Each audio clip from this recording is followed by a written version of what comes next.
Okay, so can you give a brief interview of like who you are, how much LeetCode have you done, what you're interviewing for, what college you went to, anything you want to share? Yeah, so I am 3 years out of university. I've been working at a startup full time, and I've done about 150 questions total, but I've done like 50 questions like recently.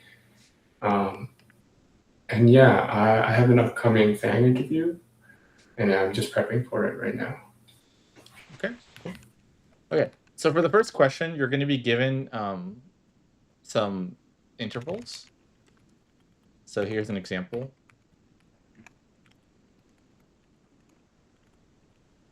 And basically these intervals are times when a meeting takes place. And what I want to do is figure out the minimum number of rooms I need to attend all these meetings. So you can reuse a room as long as 2 meetings aren't occurring at the same time. So for example, like this, you could say I'll do this in room 1. Now this second one, you can't do in room 1 because room 1 has a meeting at the time, so this would be room 2. And then this one, room 2 is available now, so you can use room 2 again. So here the answer would be room 2. Sorry, I think this is meeting rooms too. I've done the question before, Okay. so Oh yeah, we uh, can skip then. Okay, so let's do another one. So let me think. 1 second. Let me get one.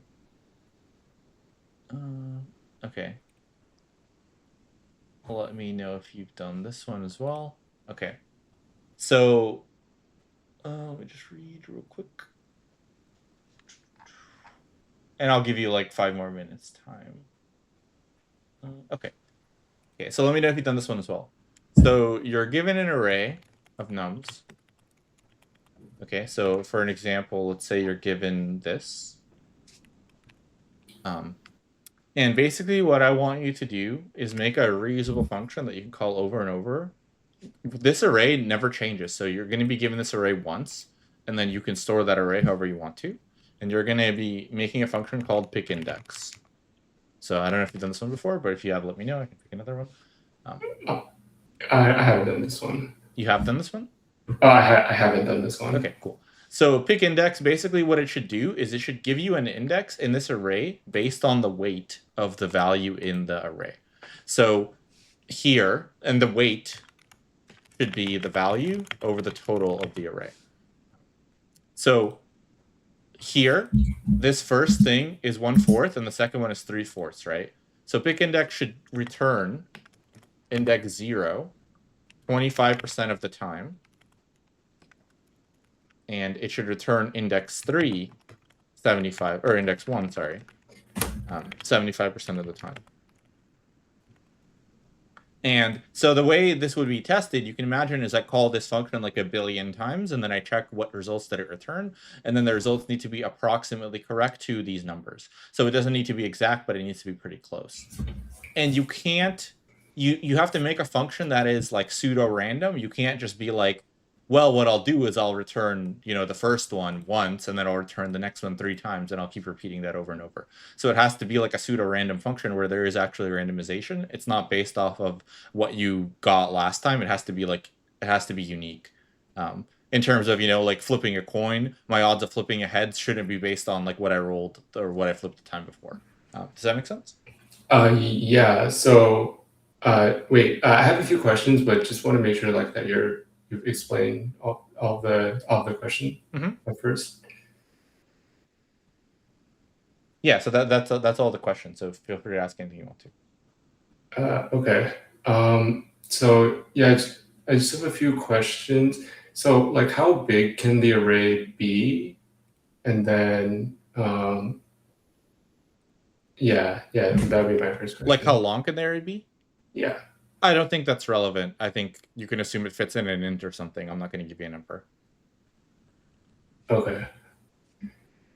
Um, Like you can assume that the sum of all the numbers fits in an int or something if that's what you want. But yeah. okay. I actually like a minute to think. Mhm. Um, So yeah, what I'm thinking right now is, can I use like the random function to generate like a random in between like, actually, I'm sorry, no. Yeah, I'm just gonna think for like a few minutes, like of a solution or like some approach that I could use.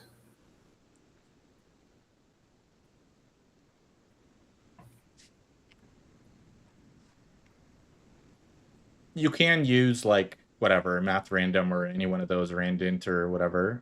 If you think that's good, you can use that. It's fine. Okay.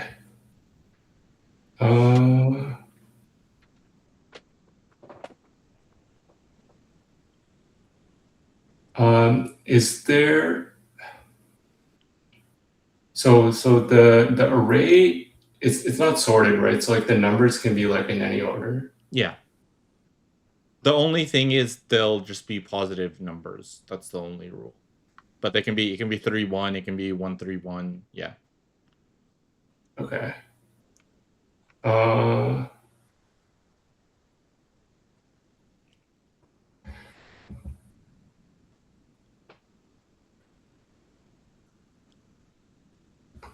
So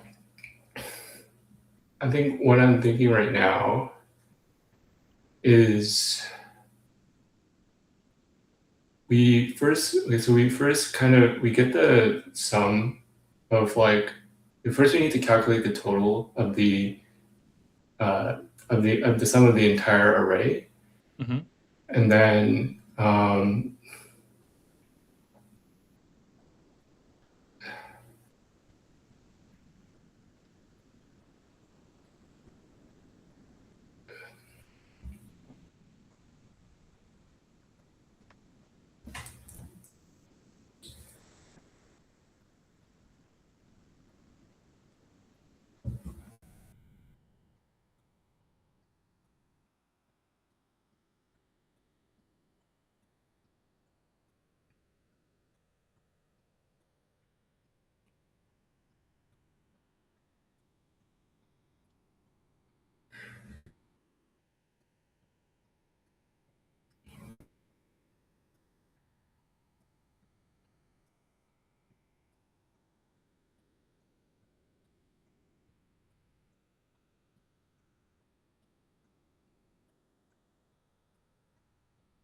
uh,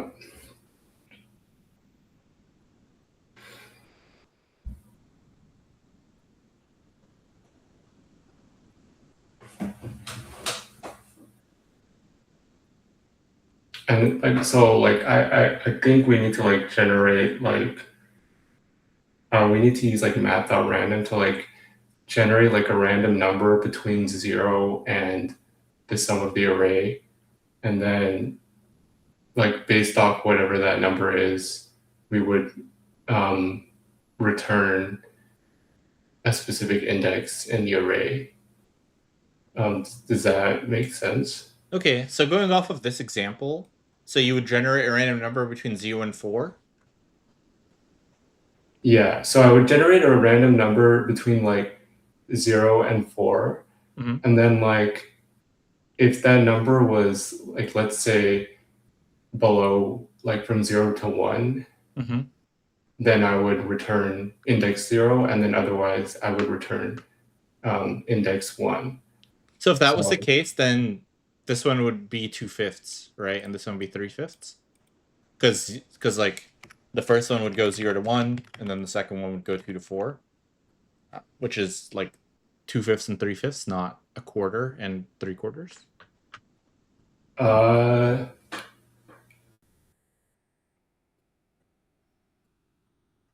Oh, okay. Okay, yeah, that makes sense. So I think if it was from like 0 to 1, and then from, if it was higher than 1, so it would be, if it was like 1 to, if it was 1 to 4, then I would return, not 2 to 4, but like 1 to 4, then I would return the index 1 in that case. So it'd be like this. It would be like, Yeah, if it was like 0, yeah, to 1, and then 1 to. So this would be 1/5 and 4/5. Oh, okay.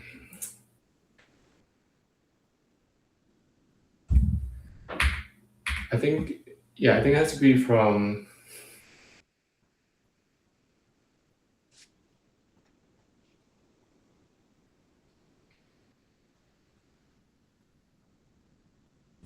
Like if it was from like this would be from like 0 to 1, and then 1. So basically what I'm getting at here is like 0 to 4 is 5 numbers. So whatever you pick, it's going to be in increments of 20%, and you want in increments of 25. So what do you have to change in the number you generate to make it this? We would. So this would be from 0 to 1, and then this would be like from 1 to like as close to like 4 as possible. Well, what can you do to make it even simpler? Like, what if you had to make whole numbers?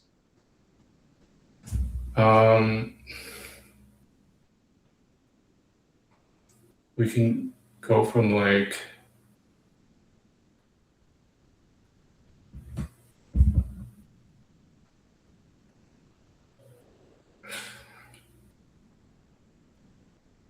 I guess we can just like whatever the number happens, we can just like floor whatever number we get, and then so then like whatever like random number we generate, we do like map or like dot random, and then we would add dot random, and then we would multiply it by 4, and then this would generate like a number from like 0 to like 3.9, and then whatever number we get, we would like floor it to like 0, 1, or 2, or 3, and then if it's like 0, then we return index 0, so that would correspond to 1, and then if it's 1, 2, or 3, we would return index 1 in that case.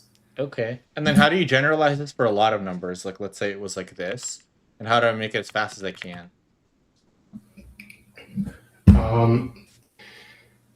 So for a lot of numbers, then we would. Well, like imagine I have 1,000 numbers or something. Like, how do I get this correlation, and how do I figure out what number it is as quickly, like as in the best time complexity that I can? Assuming that you're given this array, you can pre-process whatever you want. This array never changes. The only thing that changes is you keep calling this function over and over and over. I guess we can use like. Can we like sum the previous? So like.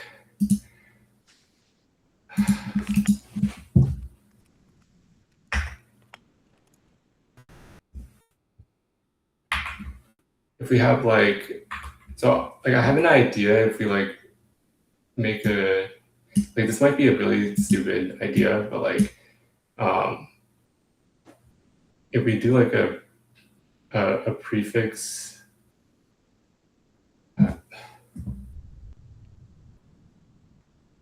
like if we create a prefix sum array, and then like let's say I wanted to like find the range for like 1, then if I have like a prefix sum array with like 1, 4, 5, and then 7, so then if I wanted to find it for 1, then I would check the prefix sum array. So 4 is the starting point, and then I would just check, and we have like 1 here. So then I would just check if the number is equal to, in this case, like 4, and then I would return index 2 in that case.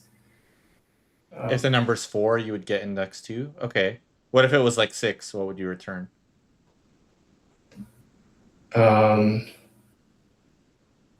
If it was 6, then I would return.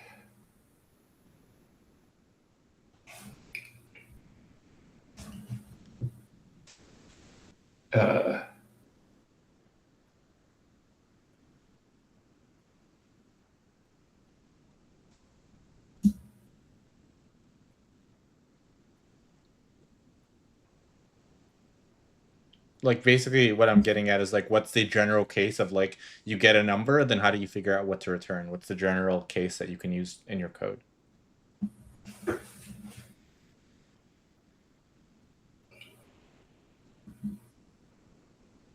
So the general case, if I get like, if I get like 6, for example, then we would check, I guess we would like iterate through the prefix sum. Or, so if I get 6, for example, I would have to return 2. So I would iterate through this array until, or because this is like sorted in descending order, I could like do like binary search, and then I would find like the smallest or like the maximum element that's like less than or equal to 6, which is like 5, and then I would just return whatever. So if you did the maximal element that's less than or equal to 6, so basically here you're getting a number from 0 to 6, right? Yeah. So if you get 6, it should be the last one, because like basically this second one should be the last 2 indices, right? So like 5 and 6 should give you this one. So you said you return 2. So the maximal number that's less than or equal to it would be this one, and you would want this one. Okay, so yeah, then I think it would be the minimal element that's greater than whatever number I generate. Okay. And then you said you could binary search. So what would be the time complexity? So for generating a prefix sum array, that's O of n, and then to do for like any given number, the binary search would take O log of n. So assuming like we're only calling pick index once, it's the runtime would be O of n. So like I said, we're pre-processing once, but our main concern is cutting down the runtime of pick index. So okay, yeah, so we're calling pick index a lot. Okay. Yeah, in that case, the runtime would just be log of n for binary search. Okay. Okay. Yeah. So do you want to code that then? So basically, you can just make a class that takes in this array, and you can reuse it to make your pick index. Actually, you know what? I'm just gonna call it. Or oh yeah, okay.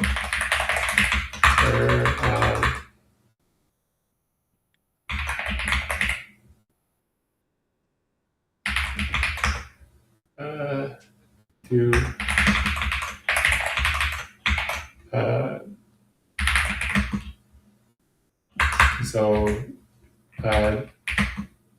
I guess we're gonna pass in the numbers. Yeah, initially, I'm gonna do like self.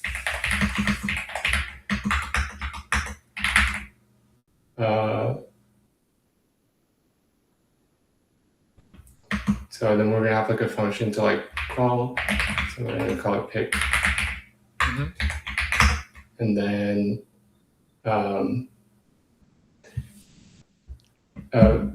okay, so actually before I do this pick function, when we actually initialize it, I need to build out the prefix array first. So I'm gonna call, so I'm gonna do for range numbers. They're gonna have like a sum. 1, 0.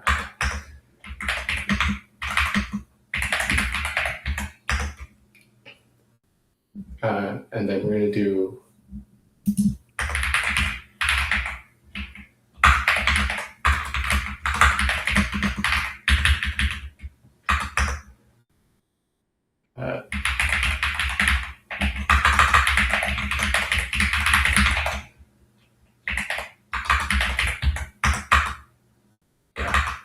okay.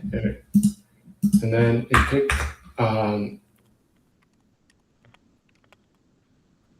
right, okay. So we do L 0 length self dot, or well, yeah, self dot So this one, first I need to generate a random number first. So we do something like number equal to math.random, or I think it's math. Math is lowercase in Python. Okay. Math. I think this isn't super relevant. You can just pretend there's a function called randint that you pass in a left and a right, and it gives you something. We're not running the code anyway, so you can just like pretend this works, where you just give it like a left and a right or something, and this will give you the right value. Okay. So I'm gonna pass it. Or whatever API format you want. Just let me know what you're going to use, because I don't think it's super relevant that you know how random works.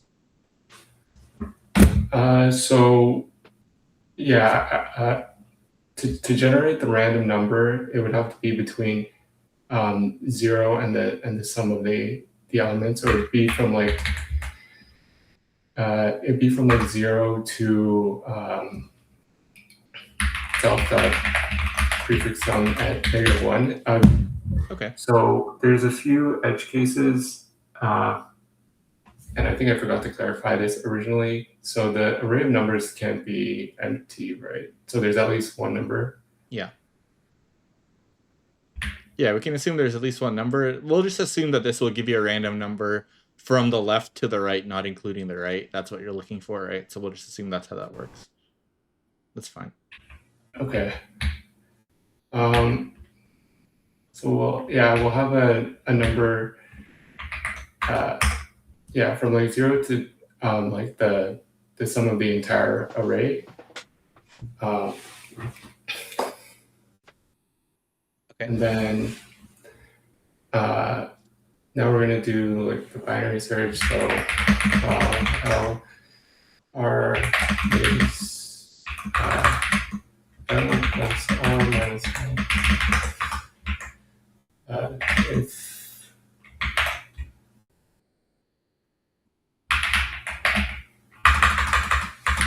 self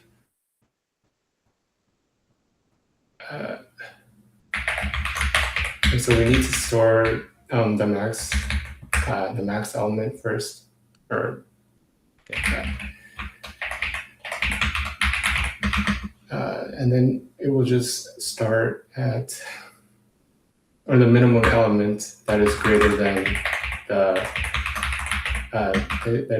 the number that we generated.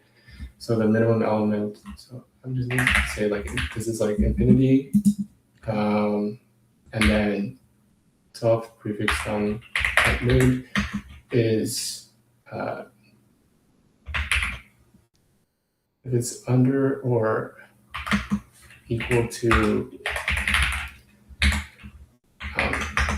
the number, then we do L is equals 1, otherwise self dot. Right, so we don't. So in the other case, it would be greater. So then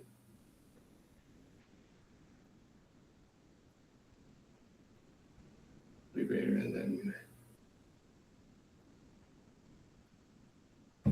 okay. So yeah. In this case, I think we actually have to go down, not the other way. And then in the other case, if this prefix sum is greater, then we would try and find like a smaller element that is still greater than the prefix sum. So here we know that the prefix sum is greater, so then now we would just store this element. It would be like minimum is minimum element, and then minimum element and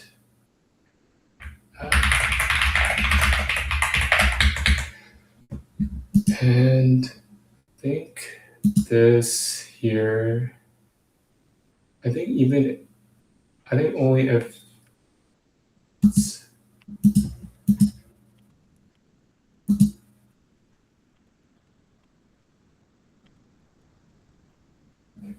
okay, no, I think I messed up the boundaries again.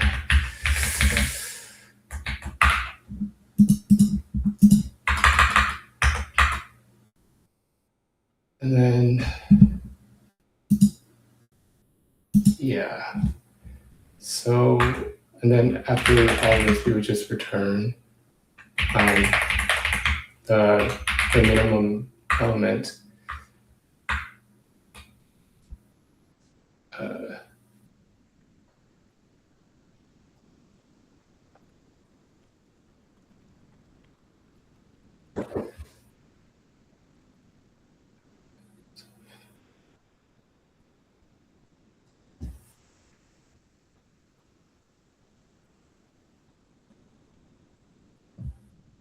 I think we're actually supposed to return an index and not an actual number. So I'm actually supposed to be tracking the minimum index and not, so the minimum index would, by default, so I'm just gonna set this to -1, so like the last element. Okay. Or actually, I'm gonna set it to or the length of self.prefix sum -1. Okay. And then change this to minimum index and index and maybe return index afterwards. So OR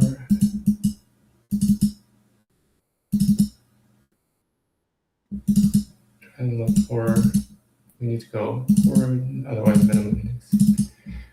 And let me try and, okay, so I think we're done, but I need to dry run it and actually make sure that it like works.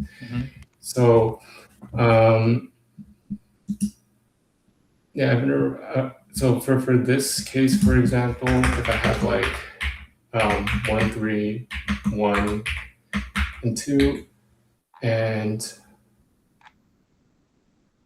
I call like pick index on this. So given this, I'm supposed to be able to, so it's supposed to return index 0, 4, 6, 1/7 of the time, and then it would return index 1 3/7 of the time, and then index 2 1/7 of the time, and then last index 2/7 of the time. So if I call pick index 1, and then let's say the random number that it generates, so it's going to generate a random number. So for this input, the prefix array would be 1, 4, 5, and 7. So when I call pick index, that number will be a random number between like 0 and 7. And let's say it generates like 5.5, for example. So let's assume that that this randint will only give you whole numbers, and because you called 0 and 7, it will give you 0 through 6 whole number. So you can give it like a 6 or a 5 or whatever. There is a Python function that does that, so I just don't remember the name off the top of my head. I think it is randint. So yeah. Okay. And then, okay, so let's say it returns 5. So then we set minimum index to, we set minimum index to 3 first. So our boundaries are 0 and 3 first. so we calculate the midpoint, which is 1, and then we check the prefix sum at index 1. So prefix sum at index 1 is 4. So then C4 is under or equal to 5. So then we go to the left, and then I set L equals to mid plus 1. So now our binary search boundaries are 2 and 3. So then what we return from there is index 3, and index 3 is 7. So in this case, we check 7, and 7 is greater than the number. So then we return. So then we calculate minimum index. Oh, okay. So then we recalculate minimum index, and minimum index currently right now is 3. So minimum index doesn't change in this case. And then we set R is equal to mid. So I think I'm supposed to do is if I set R is because currently mid right now is 3. So if I set R is equal to mid, it's gonna the left and right pointers are still going to be 2 and 3 afterwards. So I think I need to do like -1 here to prevent like an infinite loop.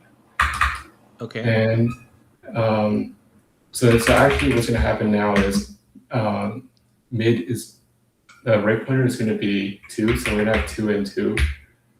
And then when we check the loop condition, L is under R, it's going to be false. So then we break, and then we return the minimum index, which is currently 3. And then is this the expected outcome?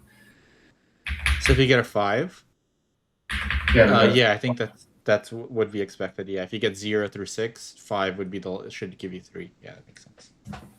Okay. Wait, so yeah, I think that's everything. I think that would be everything for this function. Okay, let's move on to the second one. So for the second one, you're given a substring. So let's just say it's like this. And what I want you to do is give me the longest substring where you remove one character and it becomes a palindrome. So in this one, the longest substring can actually be this whole thing. So the answer would be this, because I can remove the B or the C and I can get a palindrome, right? So the answer here would be that, basically. It would be, I guess, instead of giving me the longest, give me the length of the longest. So here it would basically be 4, because I can take the whole thing and then I can return that. Does this example make sense? Okay. So we need to, the length of the longest substring where you remove one character. So like, let's say we have like, so it doesn't have to use all, but when you say substring, it means that we don't have to use all of the letters in the string, right? So like if I had like, for example,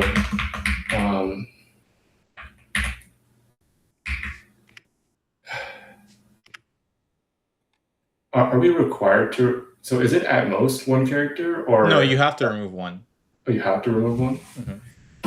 So yeah, so for ABBA, the answer would be 4 as well, because you can take ABBA and you can just remove a B or something, and then you get ABA. So that still works. Okay. But yeah, to clarify, actually, how much time do we have currently? So we have about 15 minutes. Okay. So yeah, so like if I have like a longer string, like let's say like where like let's say there was like many let's say if we had like a like a valid palindrome like ABBA, like nested in like some like other invalid characters, like let's say this was like BCD and then like ED. Like so the entire string can't become a palindrome, but like this specific substring within it can if we just remove the B. So yes. so that would also be a valid input. Yeah, so like this, yeah, so the answer here would be this one that you said, I think, ABB, AB, because you can just remove the B. So that would be 5. So you don't need the substring, you just need the number. So it would be 5. Maybe there's something better, but I'm not seeing it. But yeah, that would, yeah. Wait, sorry. So for this, you would just remove the. Wait, so is this the entire valid like palindrome? So this is the answer. Oh, But from the answer, you have to remove one character. Oh, okay, okay. Yeah. All right.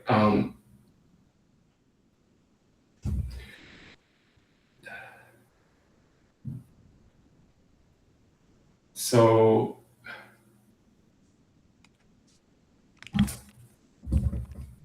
what is the like? How long can the string be? You can assume pretty long, so it's not going to be like 20. It can be like 1,000,000 characters, or maybe I don't know, just some big number. I don't think it's relevant once again. Okay. And then, okay, so the length of the string is irrelevant. So I don't have to worry about like, well, I guess I could just handle empty string cases and that would be fine. Yeah, so you can assume the string, if that's what you're asking, you can assume the string will have at least one character. Okay. Because you have to remove one, so there has to be one to remove. So yeah.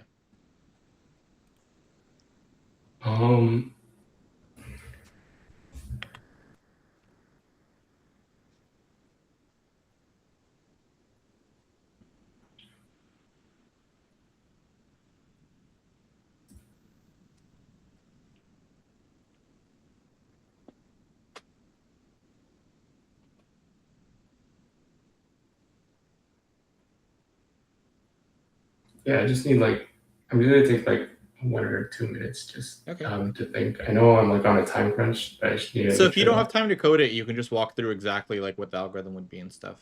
So that's fine. Okay.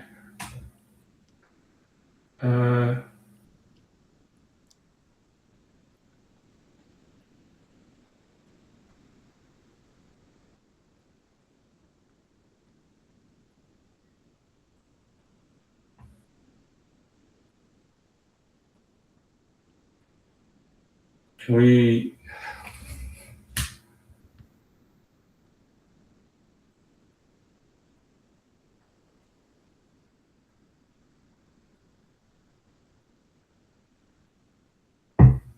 Can we do like a backtracking like solution where like we're like have like 2 pointers and then on like either ends of the string, and then like if we encounter like more than like one character like that's like out of order, like if we encounter more than like, so like let's say we have like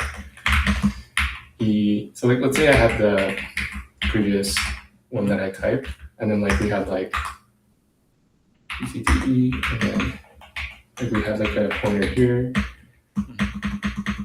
like a pointer here, and then in the next iteration we would have one pointing at D, and like so far it's like a valid palindrome. It's like so far like it, like to us it looks valid, but then like once we have one pointing at A and C over here, that's the first like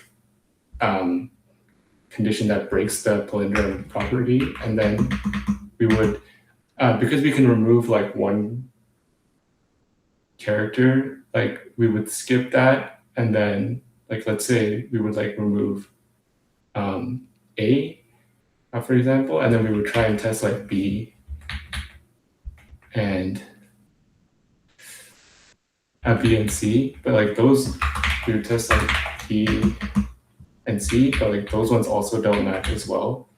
So then at that point, like we would then backtrack to like the previous position of like A and C, and then we would now try and remove C instead.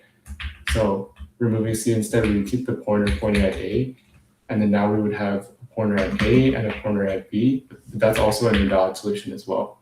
So then we would further backtrack, and once we've like, since like removing A and C like both didn't work, now we like now we just reset and like we'll move like both pointers to the inside, but then we'll try and we'll start counting again. So, like we'll move both pointers to B instead, both B, and then from here we would now start counting like a new palindrome, checking like B and B, and then we would like go here and we check B and A. Does that make sense? So like I'm just thinking like. So I think backtracking in general is like exponential. So we can definitely do better than exponential. Also, I don't think it works because you don't really backtrack. Like you do a little bit, but like if you start here and here and you get the best thing, well, the best palindrome might actually be in the middle, right? So then you have to like move everything. So I mean, I'm sure there is a backtracking approach where you can move like the original pointers and stuff that would work. That's like exponential, but can we do better than exponential? Okay. And I guess to give you a hint, like imagine if this question was, what's the longest palindrome as is? Like, what would be the time complexity of that? Sorry, you cut out after longest Yeah. palindrome. So to give you a hint, like imagine the question was, what's the length of the longest palindrome where you can't remove anything? Like, what would be the best we can do for time complexity there? I think in the case that we couldn't remove anything, I think we could like.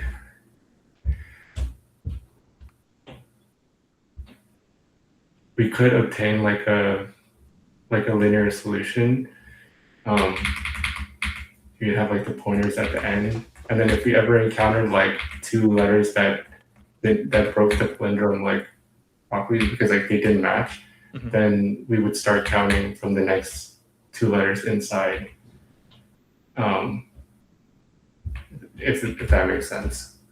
So to know that something is a palindrome, you start on the ends. Like let's say it was the even easiest, right? If I want to know this whole thing is a palindrome, you start on the ends and you keep going in and you keep going in until you don't have a match, right?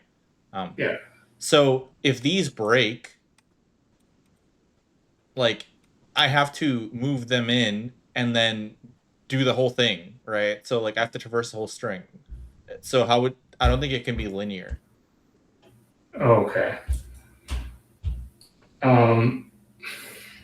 Like if there's a mismatch, you don't just like move one of them and then you like keep the count because you can't just like skip a bunch of characters. It's like a substring, right? So yeah, does that make sense? Yeah, that makes sense. Okay. So I guess yeah, can you rethink what would be the time complexity if you didn't remove anything?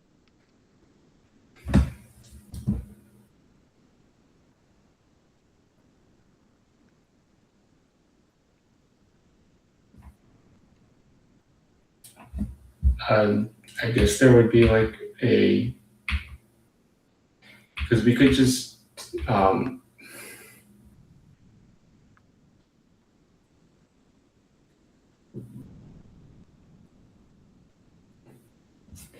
we could try we could try every like possible position and then try and find a valid substring and then just store like the maximum length in it.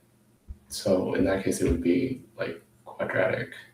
And so this question is basically like that, but now you have to remove a character. So if you remove a character, you know, like I guess if you remove a character, the most you can recurse from that is like once essentially, right? Like you can either remove like one or the other. So I guess to ask you a question, if I have a palindrome and I have to remove a character, is it always possible to do so and keep it a palindrome? Like if I have a string that's a palindrome and I have to say like, okay, I have to remove a character, If I remove that character, is it always a palindrome? I guess if you had like if you had like a palindrome where they were all the same letter, Mm-hmm. and then you removed like one letter, then it would still be a palindrome. Well, is there a palindrome where I can't remove a character and keep it a palindrome? Um,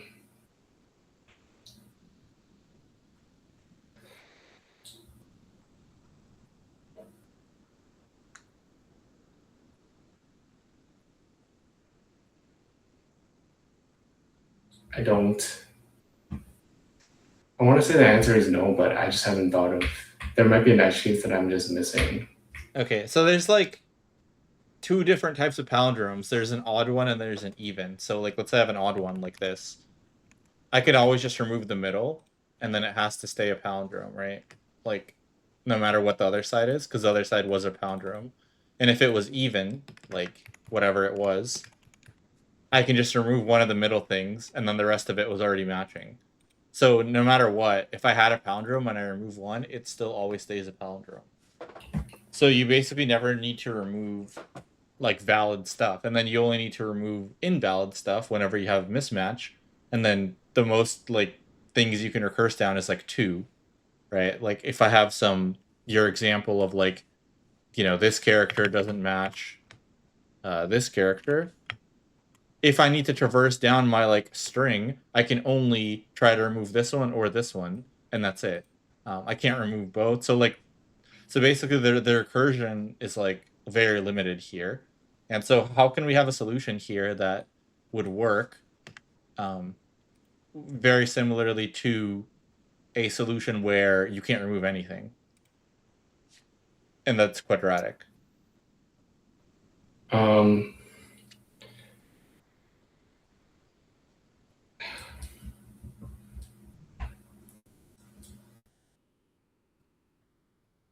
so we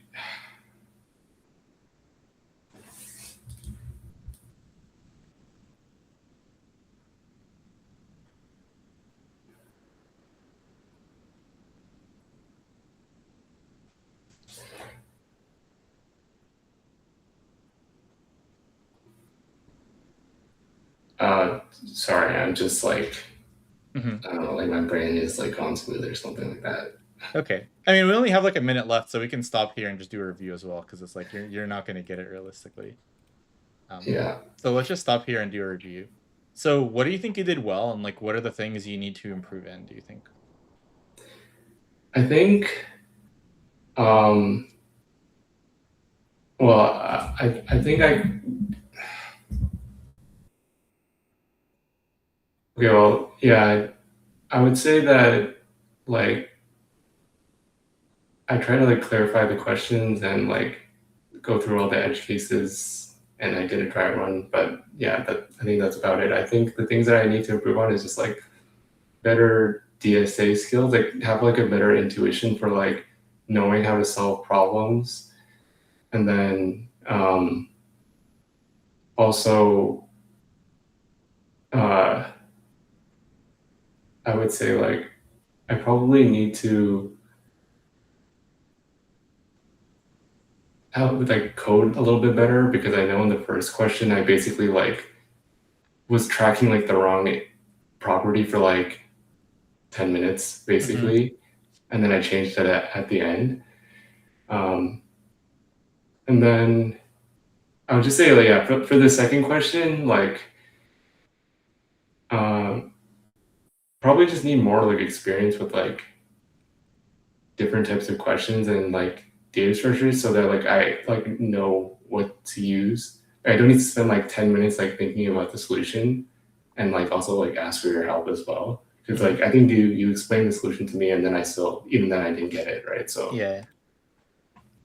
Yeah. So I think I agree with pretty much all of that. I think the things you did well was you did restate the problem. You did ask about constraints. Now, I wasn't sure when you asked for both of them, like, hey, what's the input size? I wasn't sure if you were trying to figure out if it can be empty or you were trying to get some number to figure out what algorithm to go with. Generally, I'd say you probably can't ask for something to figure out what algorithm to go with. It's not LeetCode, so you can't be like, is this 10 to the fifth? Is this like 20? Is, you know, whatever. So you can ask for like, are things empty? But I wouldn't ask for like input size generally. Maybe if you're like using C++ and you're like, should I use an int or like a long or whatever for overflow? But for Python, I don't think that kind of stuff is relevant. Um, yeah. And then, yeah, for the first one, so you figured out it was prefix sum, and then I think I said I gave you some hints. And then you figured out the time complexity, and you had a solution that worked, but it was like a little bit buggy, and I had to point out the bugs, like the 0 through 7 or the 0 through 4 originally. I was like, well, this would actually be like 20% instead of 25. And then you kind of had this like 0 to 3.99 thing, which is like a little bit confusing. Um, and then in your code, so I would say, like, let's say you don't know the random function off the top of your head, which is fine. That's pretty reasonable, like who uses that kind of stuff. I would just say, like, I'm gonna pretend this thing exists and this is how it works. And I think that's pretty reasonable for a, don't run your code. Or you could ask, like, can I Google it? Um, does that make sense? And then I think it's pretty reasonable for people to either like tell you or let you Google it or whatever. Because I don't think you really tested on like, do you know a function that generates a random number? Yeah, that makes sense. Okay. And then the big like red flag, I think, was, yeah, definitely your binary search was even even with the index, like I feel like I wasn't sure if your binary search would work. Like I don't know if this works. Um and I think you want to write something that you're very confident in. So like for binary search, you should know like one that works for sure. And I felt like, and you even said this yourself, you're like, I don't know if this will work. I need to dry run it and like make sure that it's like working. So generally, you want to use the thing that I usually do for a binary search is I use a template that works for everything, and then I know it's gonna work like 100%, and then I don't have to like figure it out. So what I do is, so you can have this be like whatever, and then you do this, and then basically you have a like good constraint and a bad constraint. So I guess in your case it would be this, and then the other one would be this, and then you would just do yeah, I think, yeah, something like that.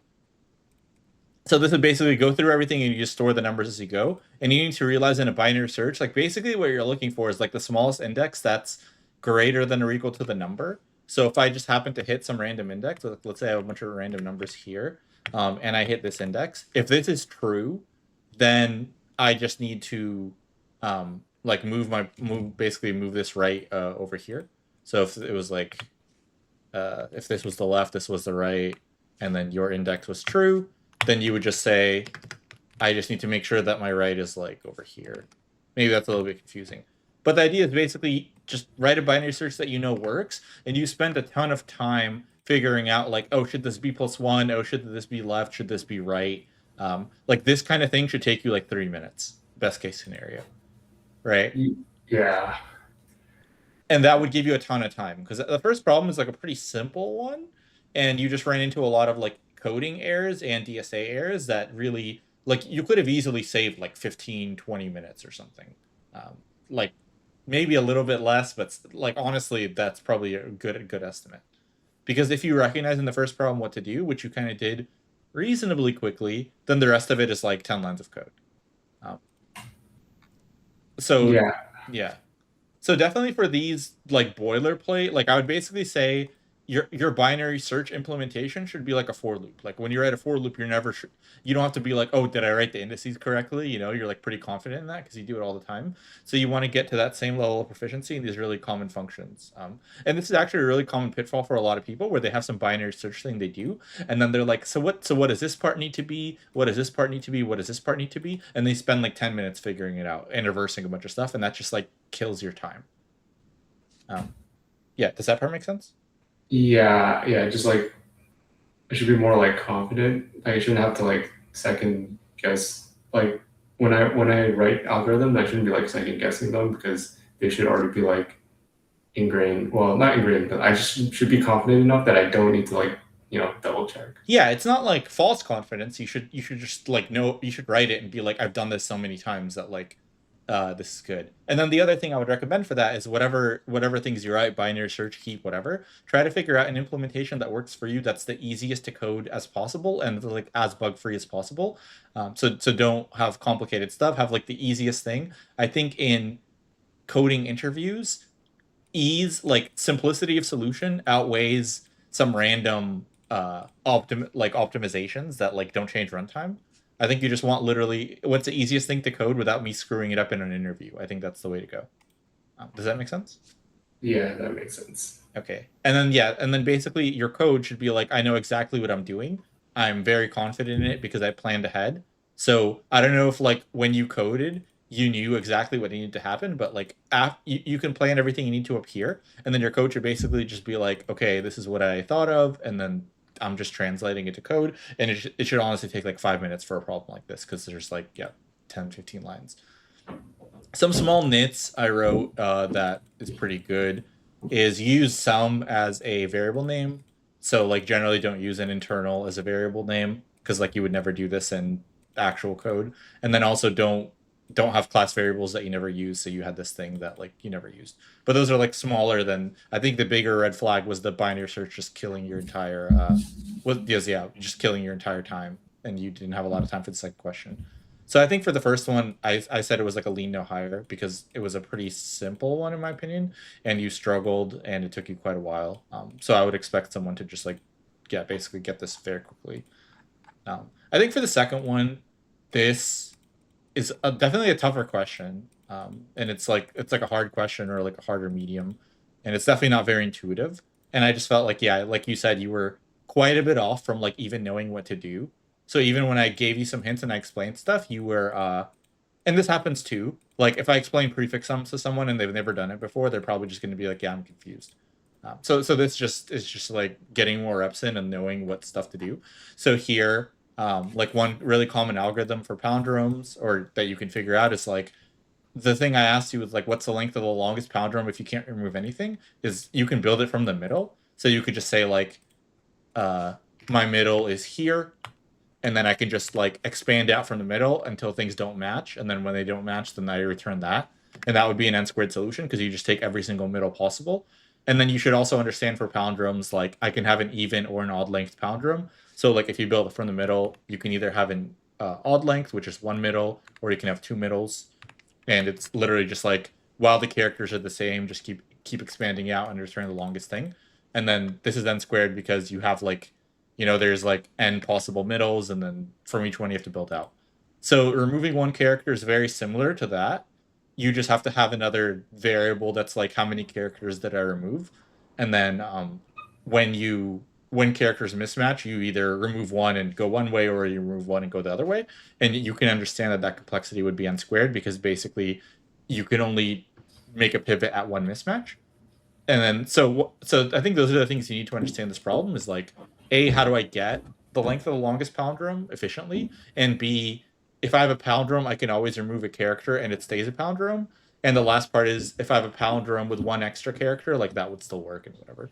So it's basically the same question as get the length of the longest palindrome, but you have to add like 2 or 3 more lines or whatever it is. But it's definitely a harder question, and you should understand that like backtracking is not efficient here. There's like better stuff and things like that.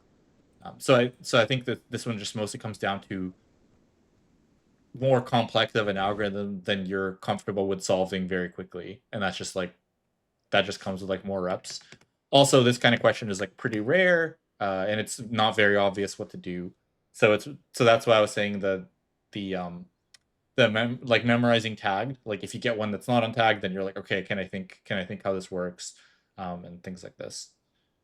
So yeah, I think for the second one, obviously it would be like a no hire. And I do think if I asked you both of these, this would be reasonable for like I mean, I don't know if like Uber asks one, but let's say it was like meta or something, and this would be like a harder version of a meta. Like it's totally possible to get like a meta interview where like both questions are like the first one, and you kind of like luck out. But it's totally possible to get questions that are kind of similar to the second one, and it's just like harder. So there's like a little bit of a luck there. And then basically what I do is I kind of ask one of each and see where people are at. So I think if you can do the first one like The goal should be like you can do the first one like no problem, and then you can do the second one. Maybe it takes a little bit longer, but you still have like a good solution. Then you have like a very good chance of succeeding. I think from this, I feel like realistically, if I had to bet on you, like you would have to get asked easy stuff, and you'd have to get a little bit lucky as well. Yeah. So yeah. Just to go from the beginning. Yeah, like the when you were explaining about like starting from the middle and going out, yeah, that makes a lot of sense now. Mm-hmm. And yeah, I think I kind of just got like I kind of just like tunnel vision and like I was trying to like because like when I solved like from the few palindrome questions that I have solved, it was always just like linear. So I was kind of I just tunnel vision for some reason, and I'm like I have to like solve this like fast when it like really wasn't like realistic. So Yeah, and that's where like DSA knowledge comes in. Like you should recognize, even if you haven't done this, that linear isn't possible because like there's no way to have a palindrome that's like out here and one in the middle and do that all in linear time because you're dropping the entire thing. And the check if something is a palindrome is already linear time. Yeah. Yeah, so I would say, yeah, I'm definitely just gonna go back and like practice some more like or try and like get more breadth because right now I feel like out of all the questions I practiced, it's like not like 50% of them have been graphs and the other 50% were like hash maps and like prefix sum. So like okay, well I guess that's why you figured out the first one pretty quickly because it was a prefix sum. So makes sense. But yeah, would you just so for the first question that we skipped, which is like meeting rooms 2, would you also say that's around the same difficulty as pick index, or would that be different? So I think that one. So generally, if I was interviewing people and I cared, I would try to pick a question that's not on a list. That first one is on a list. That like it's a pretty common one. But yeah, I would say if you haven't seen that one before, I think it's around the same, maybe a little bit easier, but are pretty reasonable to get asked. Yeah, but definitely like getting asked 2 questions of that difficulty, you'd have to get pretty lucky, in my opinion, from like what I got asked for big tech. So I definitely expect a little bit harder on average. But yeah, like I would say it's around the same ballpark. And then I think the second one is like a decent amount harder than the first one. Okay. Yeah. But also, like I said, if I was an interviewer, I would try very hard to pick a question that's not on a list because I don't want people to just like memorize a solution and then like whatever. I usually try to do that for like asking people as well. I don't know what's on like every list, so sometimes things don't work out. So it's good that you're honest. I feel like that it only hurts you to be like, "Oh yeah, I haven't done this one. Let me go do it." And then it's like, "Oh yeah, great." So I think it was for your own benefit that you said that you did it. But yeah, I would say it's reasonable for an on-site, but it's definitely like a you lucked out type of thing. Okay. If that makes sense. Yeah, that makes sense. All right. Well, yeah, I think, yeah, I think that's everything from me. Yeah, thanks for doing all the questions and providing all the feedback, and also you're trying to like explain the palindrome solution because yeah, like that one was just like really not clicking for some reason. So I think realistically in a real interview, just because we had like no time, I was explaining. In a real interview, I would just not say like I would give you small hints and then you would just not get it. Like I wouldn't be like, all right, here's exactly how it works, makes sense. But because we had like 5 minutes or something, I was like, let's see if we can get somewhere. Yeah. Okay. All right. Well, yeah. Okay. Cool. Thank you. Okay. See ya.